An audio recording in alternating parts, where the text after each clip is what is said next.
اعوذ باللہ من الشیطان الرجیم بسم اللہ الرحمن الرحیم وَاعْلَمُوا أَنَّمَا غَنِمْتُم مِّن شَيْءٍ فَأَنَّ لِلَّهِ خُمُسَهُ وَلِلرَّسُولِ وَلِذِي الْقُرْبَى وَالْيَتَامَى وَالْمَسَاكِينِ وَابْنِ السَّبِيلِ۔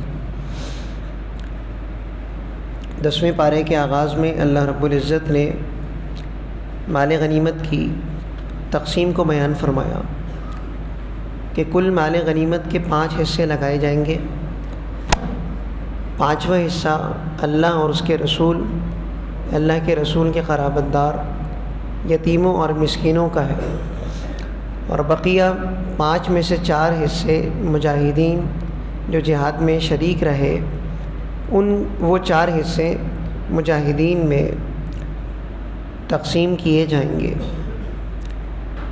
اس کے بعد اللہ رب العزت نے متعدد آیات میں غزوہ بدر کی تفصیل کو ایسے خوبصورت انداز میں بیان فرمایا گویا کہ ہم اپنی آنکھوں سے دیکھ رہے ہیں، جس کی مختصر تشریح یہ ہے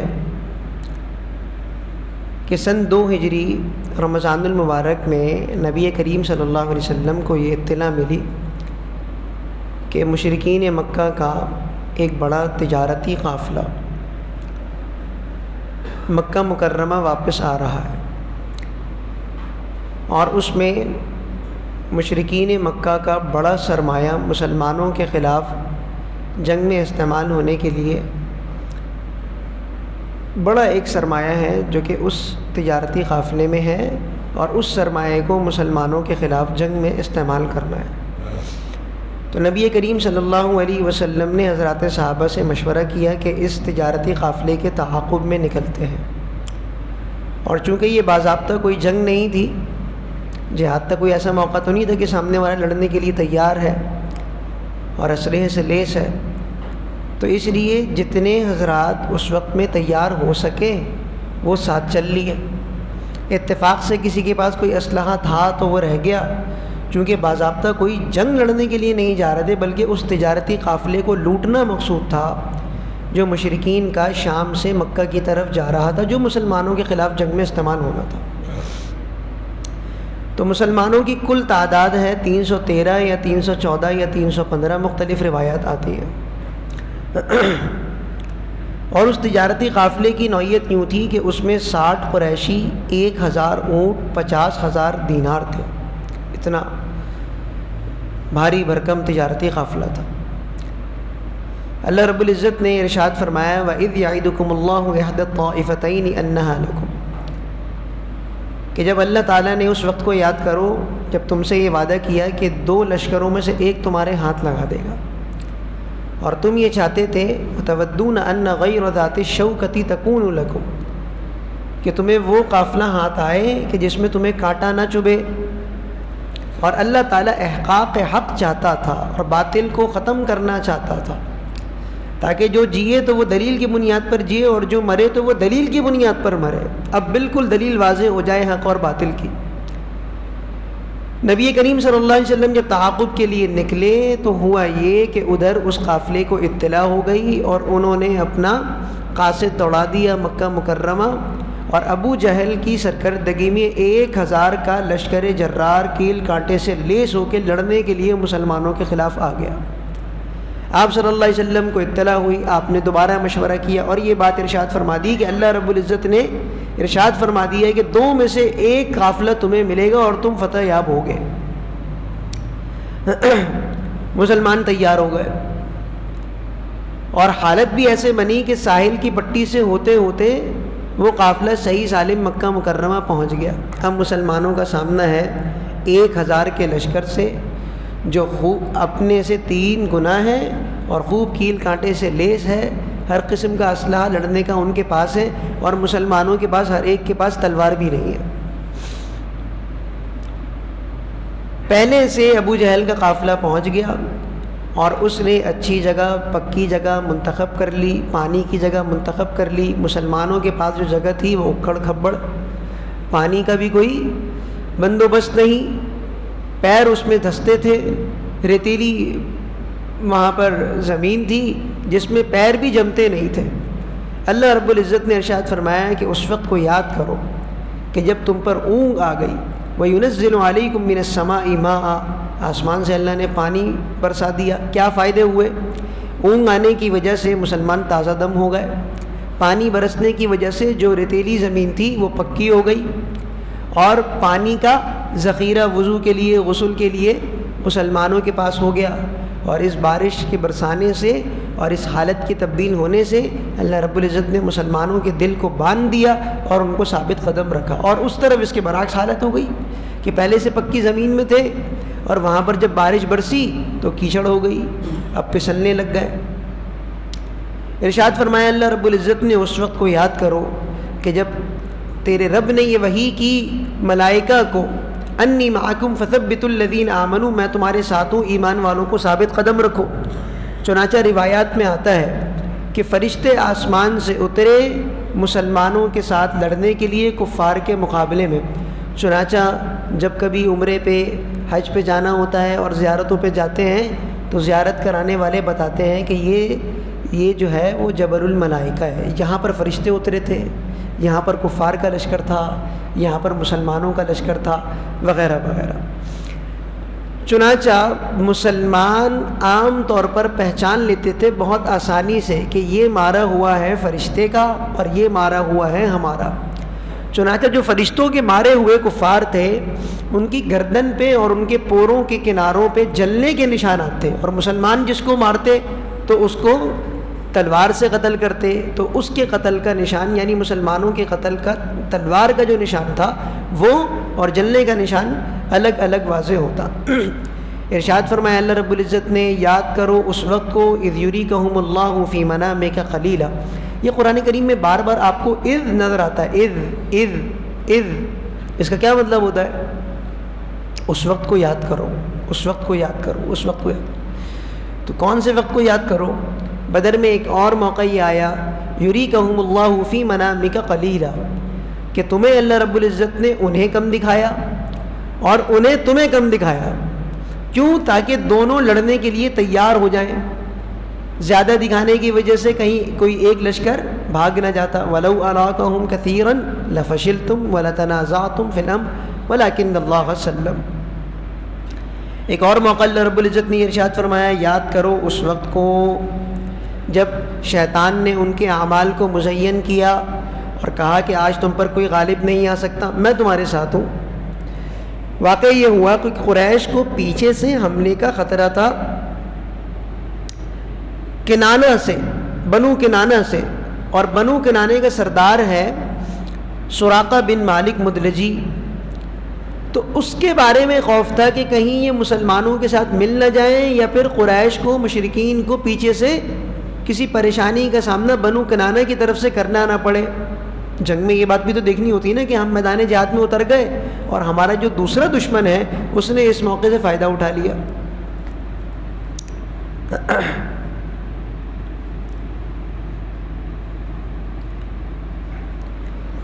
تو ابلیس لعین بنو کنانہ کے سردار سراقہ بن مالک مدلجی کی شکل میں مشرکین کے پاس آ گیا اور ابو جہل کو آگے کہہ رہا ہے کہ تمہیں ہماری طرف سے کسی قسم کی پریشانی کی ضرورت نہیں ہے، ہم تمہارے ساتھ ہیں۔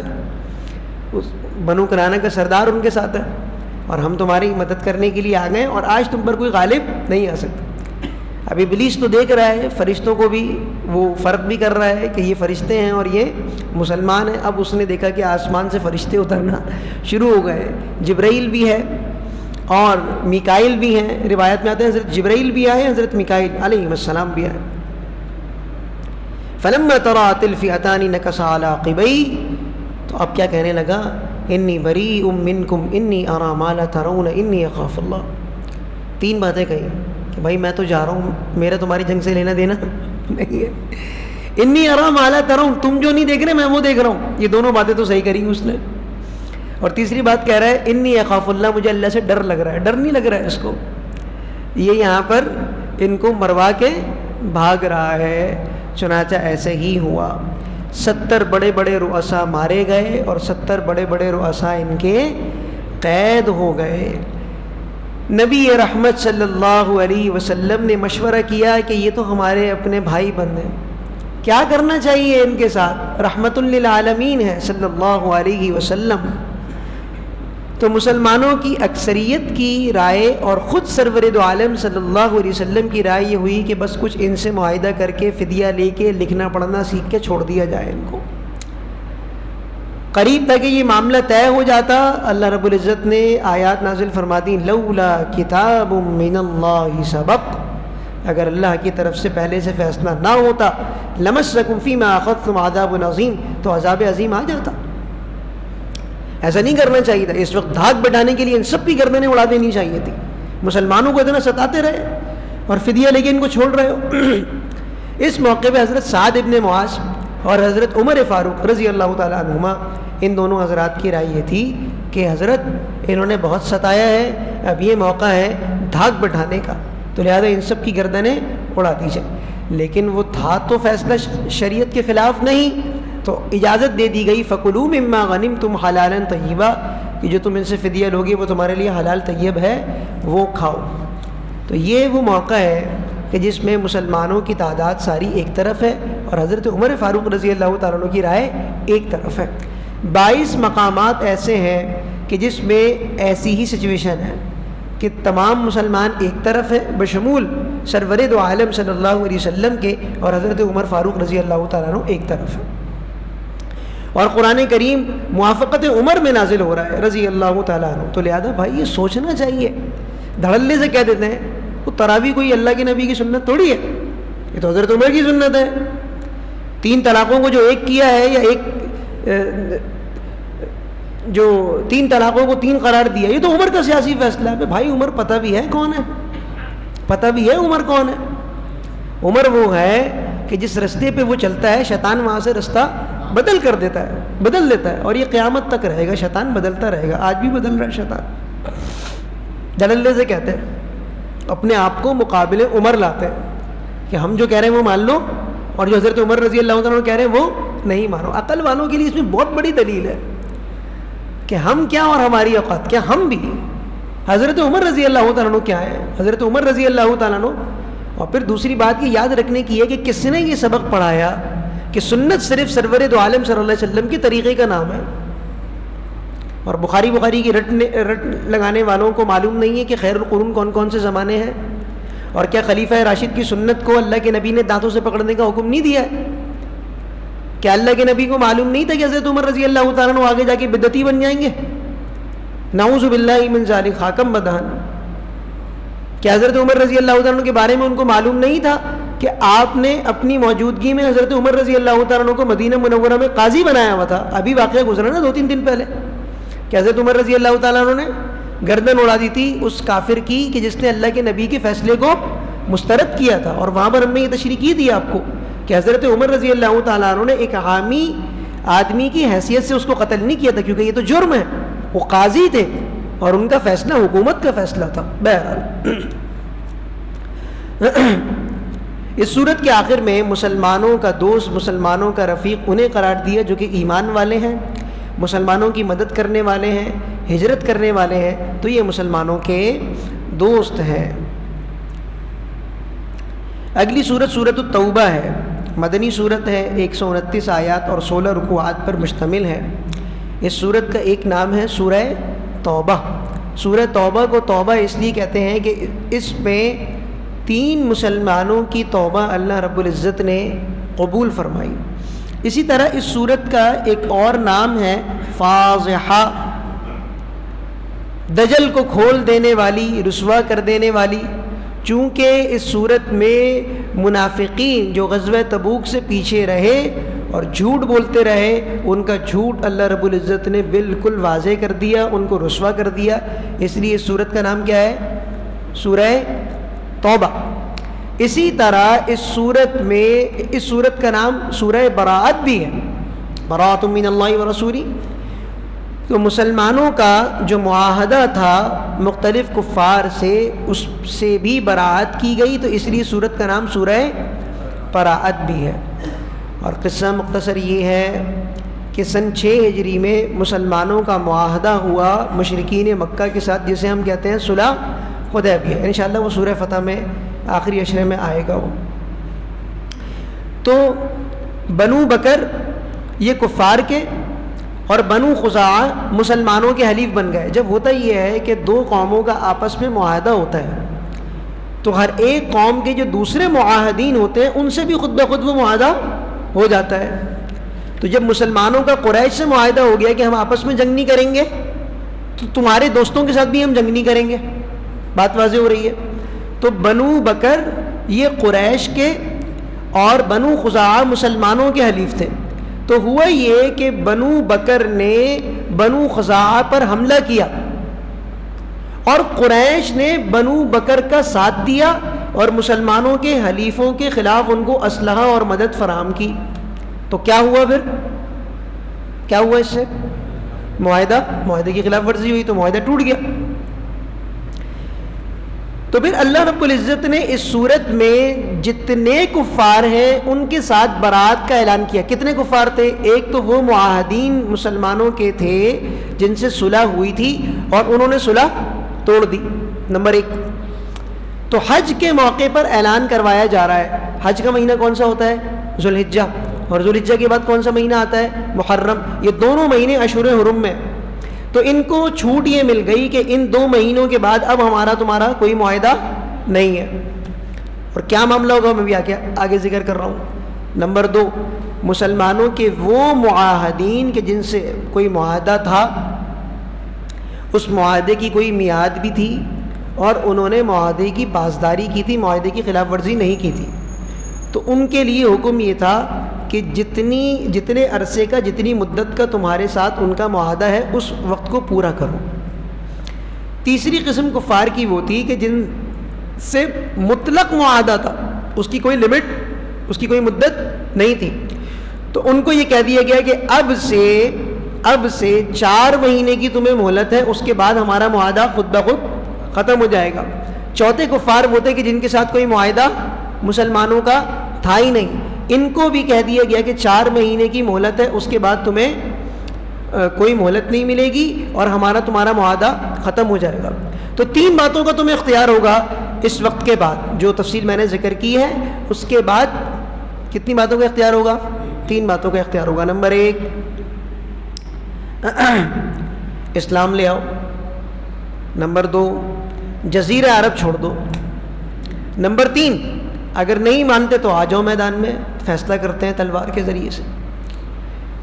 تو یہ وہ موقع ہے کہ جس میں جزیرۃ العرب کو مشرکین سے کیا کر دیا گیا؟ پاک کر دیا گیا، اور کہہ دیا گیا کہ یہ مشرکین نجس ہیں، اب یہ مسجد حرام اور اس جزیرۃ العرب میں نظر نہ آئیں، ان کو چھوڑنا نہیں ہے اب یہاں پہ. تو 4 مہینے کی مہلت عام طور پر کفار کو ملی اور اس کے بعد ان سے سارا معاملہ ختم کر دیا گیا.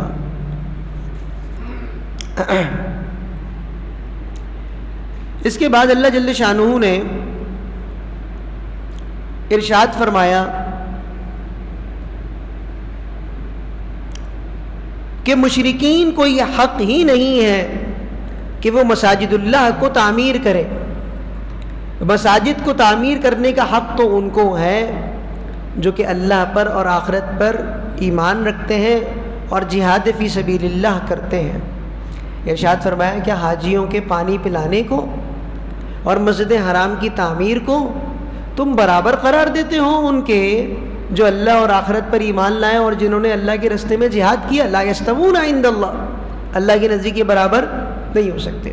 تو 2-3 باتیں پتہ چلی اس سے کہ جس طریقے سے مسجد کی تعمیر گارے مٹی سے ہے، اسی طریقے سے ایک تعمیر حقیقی تعمیر ہے اور وہ ہے اعمال سے اللہ کے گھر کو آباد کرنا. نمبر 2، یہ بات پتہ چلی کہ اصل ہے عقیدہ. اگر کسی کا عقیدہ درست نہیں ہے اور وہ حجاج کی خدمت بھی کر رہا ہے تو یہ عمل اس کے کسی کام آنے والا نہیں ہے. اور تیسری بات یہ پتہ چلی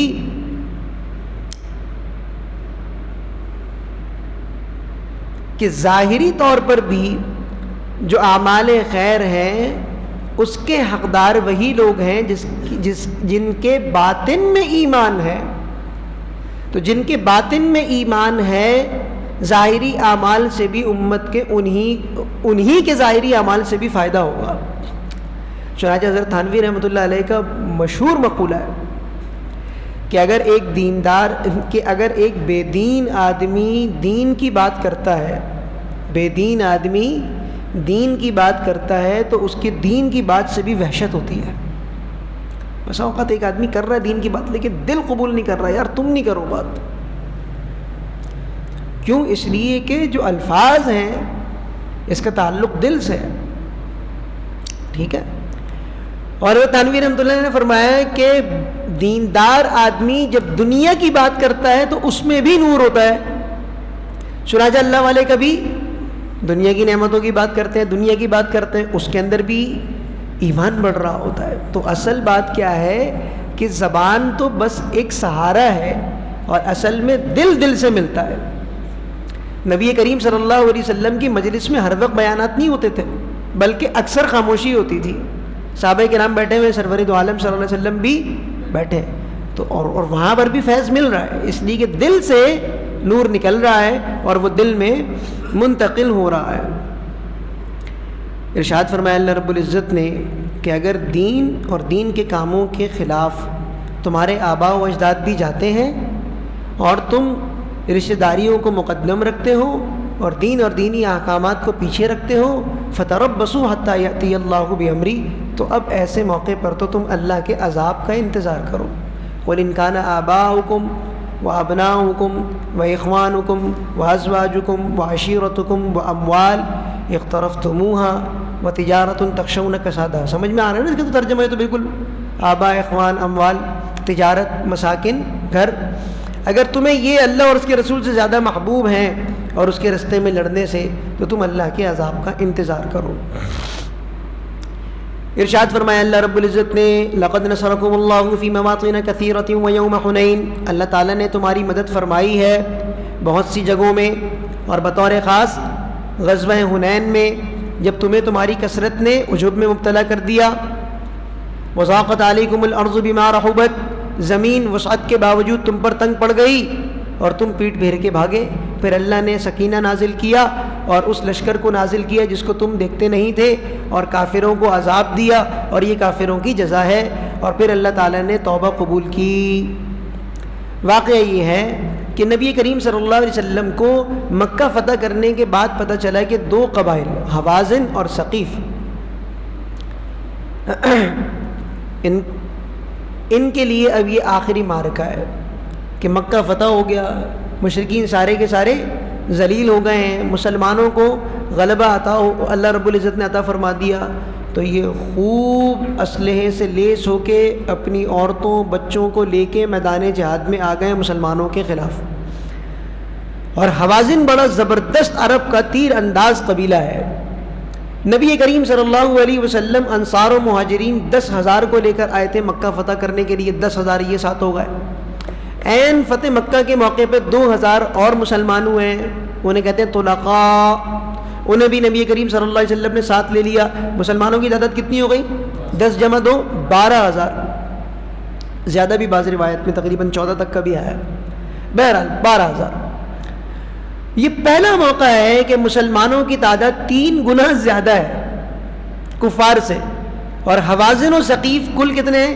4,000، اور مسلمان کتنے ہیں؟ 12,000۔ اللہ اکبر! بعض نئے مسلمانوں کی زبان سے نکل گیا، آج ہم پر کوئی غالب نہیں آ سکتا، اتنی تعداد ہے ہماری، اتنا اسلحہ ہے ہمارے پاس۔ تو مسلمانوں کی نگاہ ہونی چاہیے اللہ کے دربار کی طرف، اللہ کو پسند نہیں آئی یہ بات۔ جب میدان میں اترے اللہ تبارک و تعالیٰ نے ابتدا میں فتح عطا فرما دی، پاؤں کھڑ گئے، بھاگنا شروع ہو گئے، حوازن و ثقیف بہت سے قیدی ہو گئے۔ اب مسلمانوں نے یہ سمجھا کہ جنگ ختم ہو گئی، غنیمت سمیٹنے لگے۔ حوازن نے پہلے سے ہی گھات لگا کے پہاڑیوں کے درمیان اپنے تیر اندازوں کے دستے کو بٹھایا ہوا تھا، چھپایا ہوا تھا۔ اب جب اسلحہ سائڈ پہ رکھ دیا اور غنیمت کو سمیٹنا شروع ہو گئے، تو انہوں نے اوپر سے تاک تاک کے تیر برسانے شروع کرے۔ اول وہ جو 2,000 طلقاء تھے ان میں بھاگ پڑی، اور پھر باقی سب میں بھاگم دوڑی مچ گئی۔ نبی کریم صلی اللہ علیہ وسلم ایک موقع پہ چند صحابہ کرام کے ساتھ کفار کے نرغے میں آ گئے۔ حضرت ابوبکر، عمر، عثمان حضرت ابو بکر، عمر، حضرت علی، حضرت عباس اور حضرت ابو سفیان، حضرت عبداللہ ابن مسعود رضوان اللہ علیہ مجمعین، یہ تقریباً 100 یا 80 نفوس قدسیہ تھے، ان کے ساتھ نبی کریم صلی اللہ علیہ وسلم کو فار کے نرغے میں آ گئے. اور ایک موقع تو ایسا آیا، روایات میں آتا ہے کہ صرف 10 تھے آپ صلی اللہ علیہ وسلم کے ساتھ، اور نبی کریم صلی اللہ علیہ وسلم سفید خچر پہ سوار ہیں، ایک باغ ہاتھ میں ہے حضرت عباس کے، ایک ہے حضرت ابو سفیان کے، دونوں کھینچ رہے ہیں، اور نبی کریم صلی اللہ علیہ وسلم میدان جنگ کی طرف، رن کی طرف بڑھ رہے ہیں.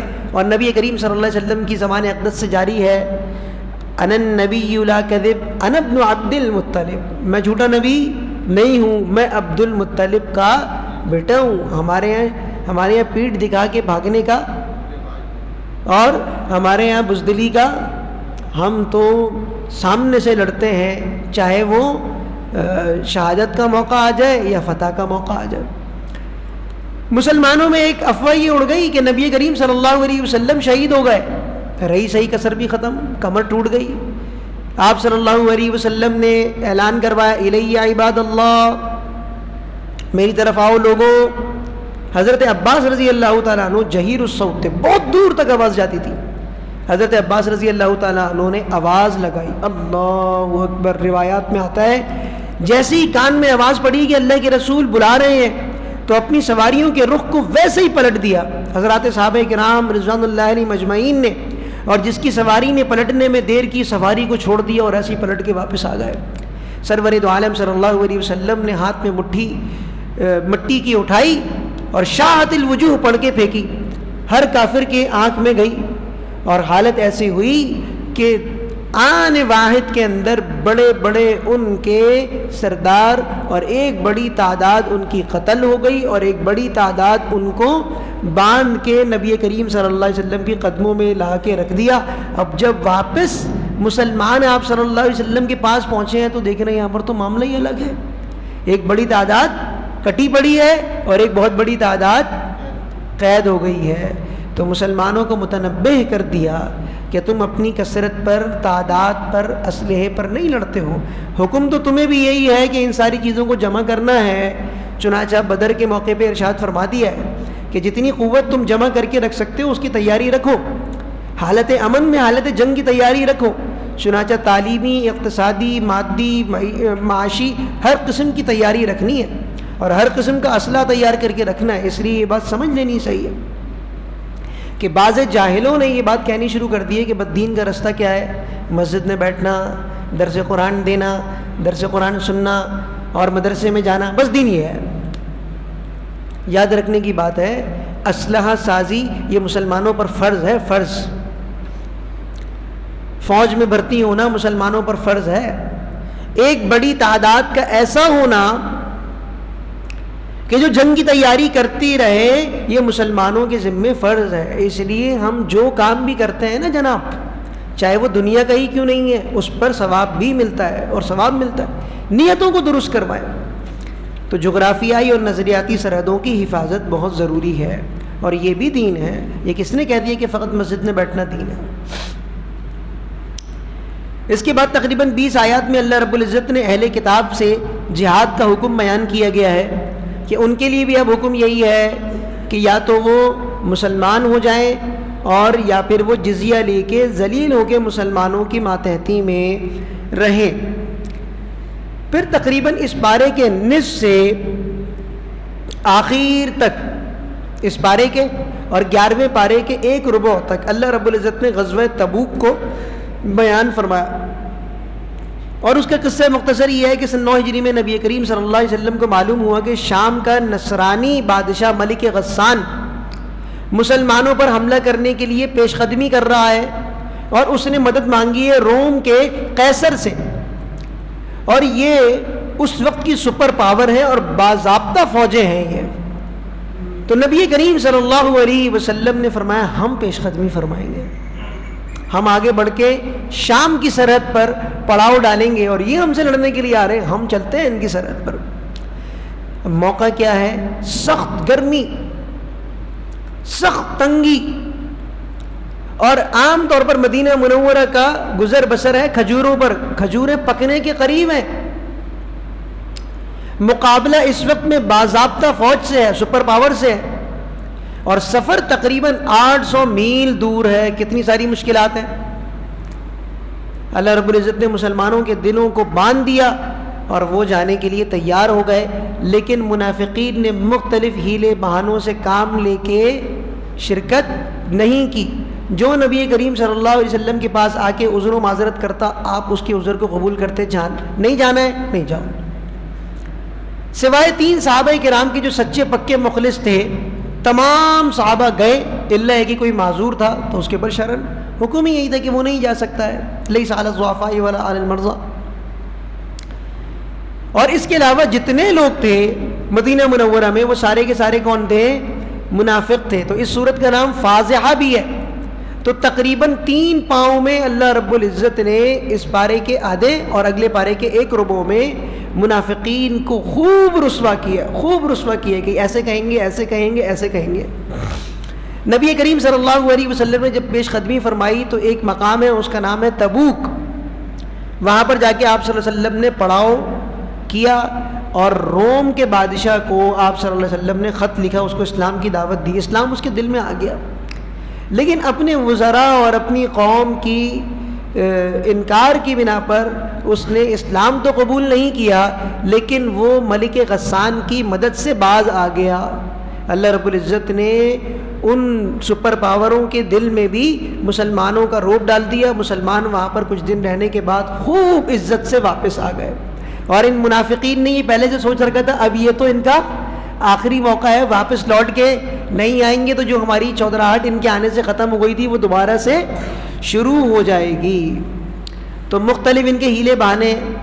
اللہ رب العزت کہتے ہیں کہ یہ آپ سے قسم کھا کے کہیں گے کہ اگر ہمیں استطاعت ہوتی تو ہم ضرور نکلتے. اللہ تعالیٰ کہتے ہیں جھوٹ بولتے ہیں.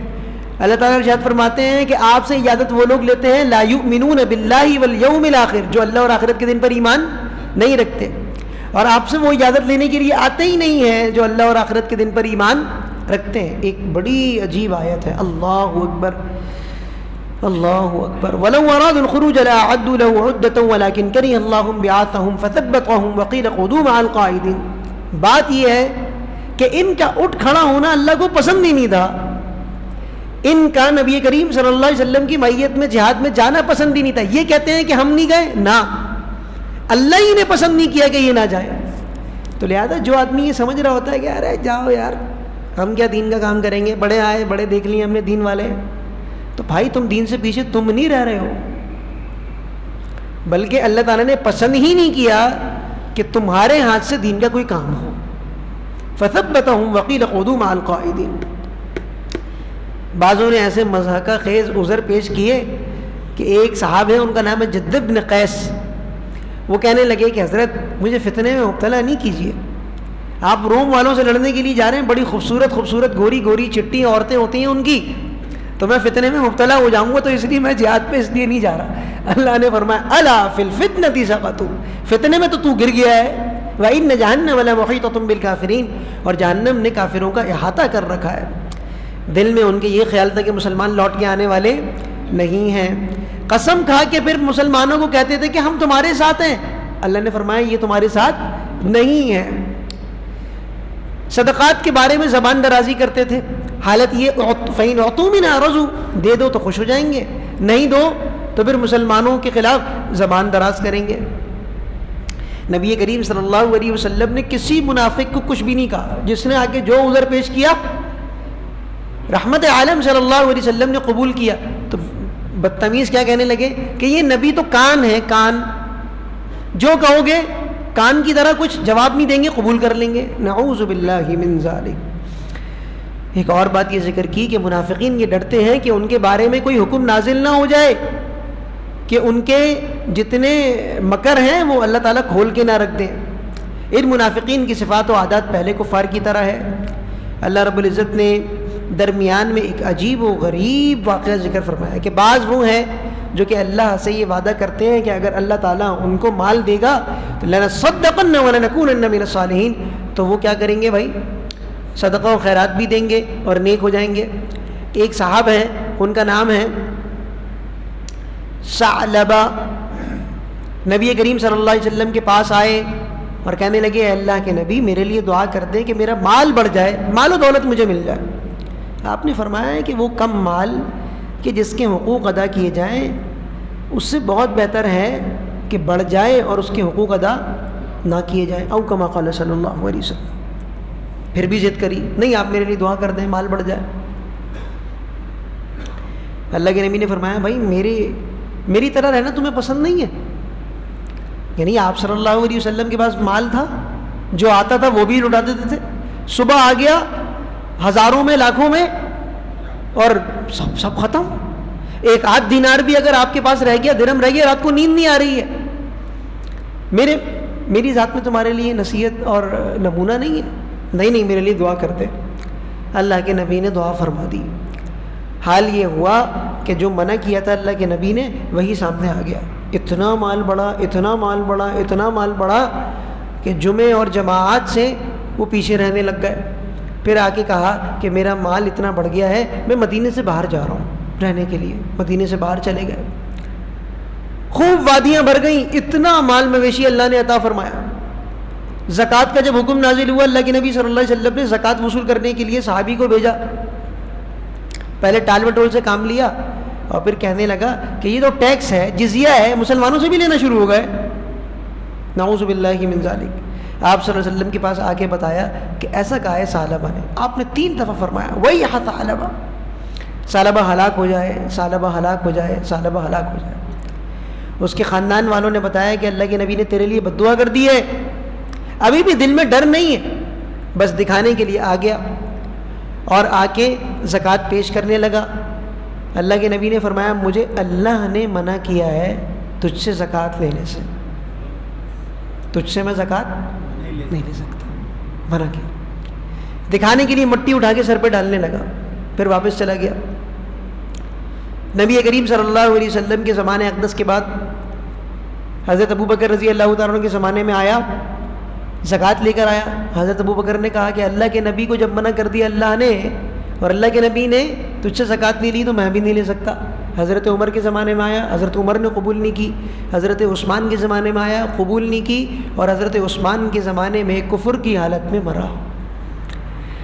اللہ اکبر۔ تو پتہ یہ چلا کہ بسا اوقات مال کا نہ ہونا ہمارے لیے بہت بہتر ہوتا ہے۔ اس لیے اللہ رب العزت سے ہر چیز میں عافیت مانگنی چاہیے، اولاد میں، مال میں، صحت میں، ہر چیز میں کیا مانگنی چاہیے بھائی؟ عافیت مانگنی چاہیے۔ اللہ اکبر۔ نبی کریم صلی اللہ علیہ وسلم رحمت عالم ہے، منافقین کے لیے استغفار بھی کر دیا کرتے تھے۔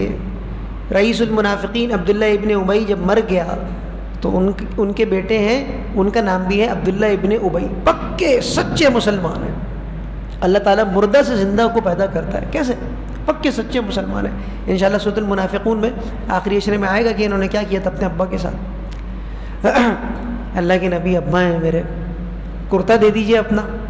اللہ کے نبی نے اپنا کرتا دے دیا رئیس المنافقین کے مرنے پر۔ اللہ کے نبی اپنا لعاب ڈال دیجئے میرے باپ کے منہ میں، مر گیا ہے۔ اللہ کے نبی نے لعاب ڈال دیا۔ اللہ کے نبی جنازہ پڑھا دیجئے میرے ابا کا۔ حضرت عمر روک رہے ہیں، اللہ کے نبی یہ کیا کر رہے ہیں؟ ہر موقع پہ مسلمانوں کے خلاف اس نے یہ کام کیا، یہ یاد دلا رہے ہیں۔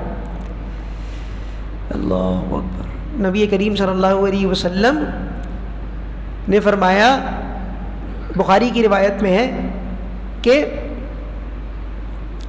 اگر مجھے پتا ہوتا کہ 70 مرتبہ سے زیادہ کرنے میں اللہ رب العزت استغفار مغفرت کر دیں گے تو میں 70 سے زیادہ کرتا۔ گویا کہ متنبع فرما دیا کہ مجھے معلوم ہے کہ میری استغفار سے ان کو کوئی فائدہ نہیں ہوگا، لیکن اللہ نے فرمایا اگر آپ 70 دفعہ بھی کریں گے تو اللہ معاف نہیں کریں گے۔